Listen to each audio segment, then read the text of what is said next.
Virtual machines are amazing for virtualizing software. It allows you to run multiple operating systems on one machine by using the same set of hardware. Think of it as a computer inside of a computer. In this video, I will be showing you how to set up your very own virtual machine from installation to configuration using VirtualBox.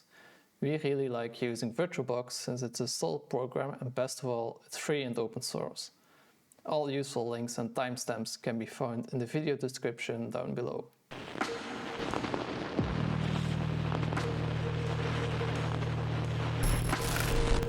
Before we start with the installation of VirtualBox itself, I would recommend to start downloading the operating system you want to use, since those files could be large and take a while to finish downloading.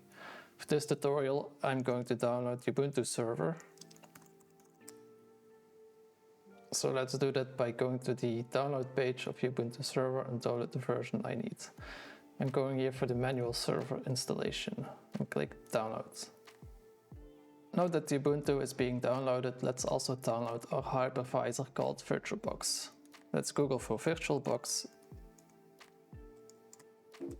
and download the version we need for our system. So in my case, since I'm on a MacBook, I'm going to download the OS X host. I already downloaded and installed VirtualBox. This is not difficult and works exactly the same way as you would install any other application on your MacBook. I noticed during a recent reinstall I couldn't launch any of my virtual machines because of a security setting. So after you installed VirtualBox, head over to your settings panel, security and privacy, and check if there is a remark here about VirtualBox. If it's the case, press allow, enter your administrator password and reboot your device to completely install VirtualBox. Okay, after the installation of VirtualBox, you should see a similar screen to my screen. Now, before we continue, we will first download and install an extension pack for VirtualBox. We do this from the same download page as where we downloaded VirtualBox itself from, and here we can click on the extension pack.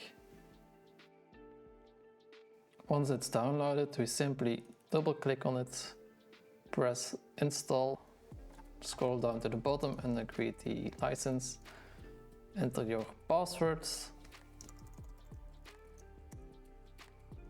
and it will install the extension pack. Now we can finally start creating our first virtual machine. To do so, we click on the blue star icon labeled New. Here we can choose a name for our virtual machine. I will name it Tutorial. The machine folder is where all your configurations will be stored. I leave it on the default folder since it's fine for now.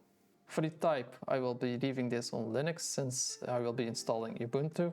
And for the version, I'm going to pick the appropriate version, which is the Ubuntu 64-bit in my case. This screen, we can select the amount of memory we are allowing the virtual machine to use. You should be careful here, because if you would give your VM too much memory, your host, which is your main machine, can get in trouble. I would not recommend going into the orange or red zones. I'm going to give mine 2 GB of RAM, which is plenty enough. Here we are creating the virtual hard disk. For now, the default setup is fine. We are also going to leave the hard disk file type on the default setting for now. Now, this is a cool feature. This basically means that any size that we give to our virtual machine is not fixed or reserved to the virtual machine. So it will be dynamically used and will only use the storage when you actually put something into the storage. If needed, you can also adjust your hard disk size here. For me, 10 GB is plenty, so I will quick create. Okay, cool. Now the backbone of our virtual machine is created and we are almost ready to run it.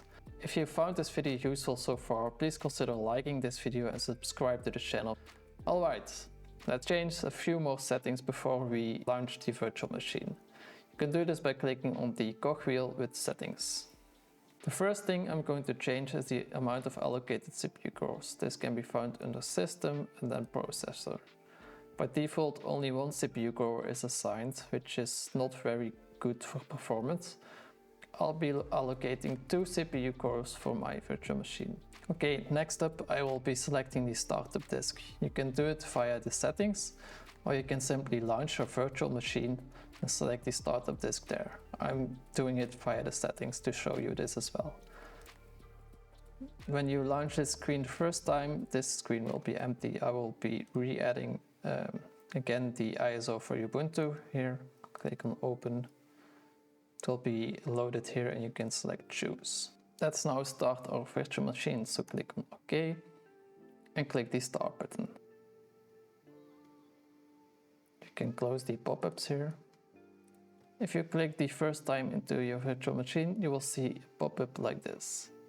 To prevent your cursor from becoming stuck in the virtual machine in the case of a fatal crash or something else, a host key is defined to allow you to basically escape the virtual machine and go back to your host. In my case, this is the left command button. Okay, so now I can press enter and the installation of Ubuntu Server will continue.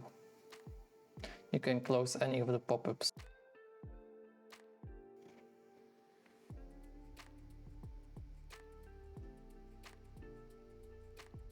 Alright, for the language I will just select English. I will continue without updating. Keyboard setup is fine. Interface, it's automatically defined by virtual machine, so this is also fine for me. Proxy address I don't need. Mirror address is fine for me as well. It can use the entire virtual disk that we created without any problem. This is the summary, which is perfectly fine for me. And let's press continue. Now we can give Ubuntu Server a name, so we'll call it tutorial. Same here.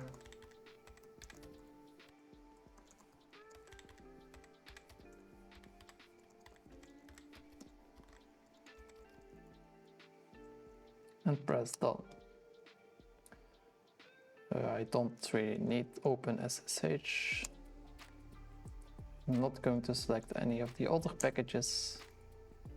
And now it's installing Ubuntu Server.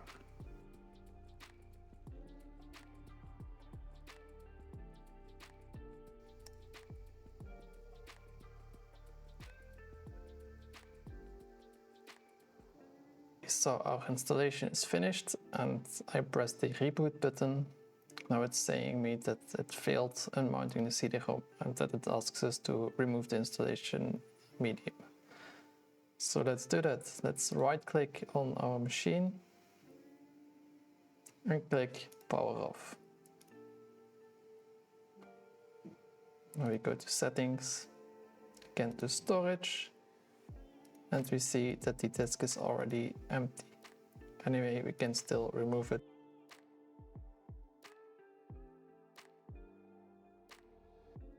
Press OK and click the start button again.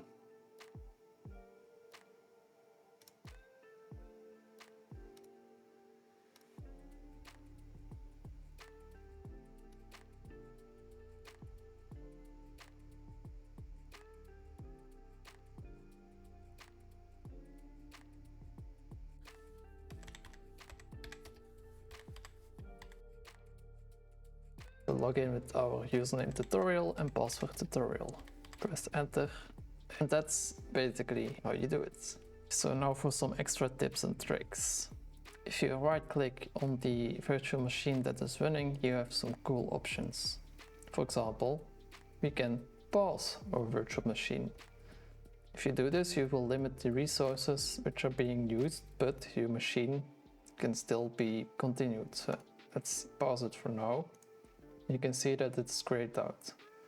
So if you now click the pause button again to restart it, it's running, and like that it's running again. So you don't have to shut down and reboot the whole system. We can from the screen of course also close our virtual machine. You can choose to save the state or really do a power off. Let's dive into our settings again. First of all, a cool feature is under advanced.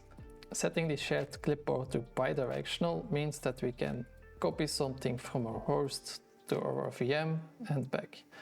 So for example, let's say we have a command found on Google on our host, we can simply copy it, paste it in the terminal of our virtual machine, and then copy the output back to our host.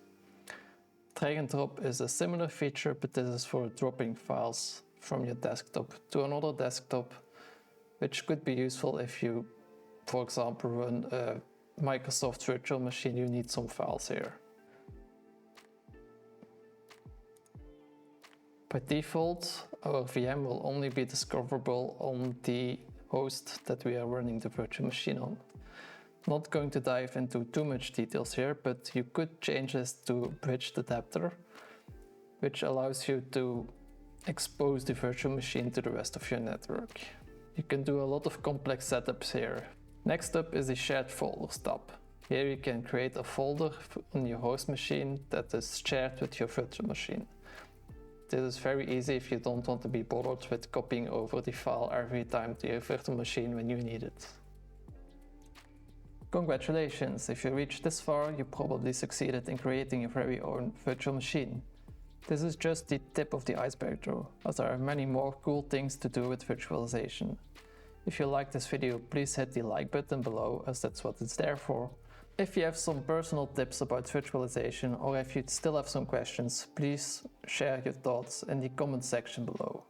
Don't forget to subscribe and hit that notification bell to be one of the first to know when we upload a new video just like this one. That's all I got for you today. I'll catch you guys next time.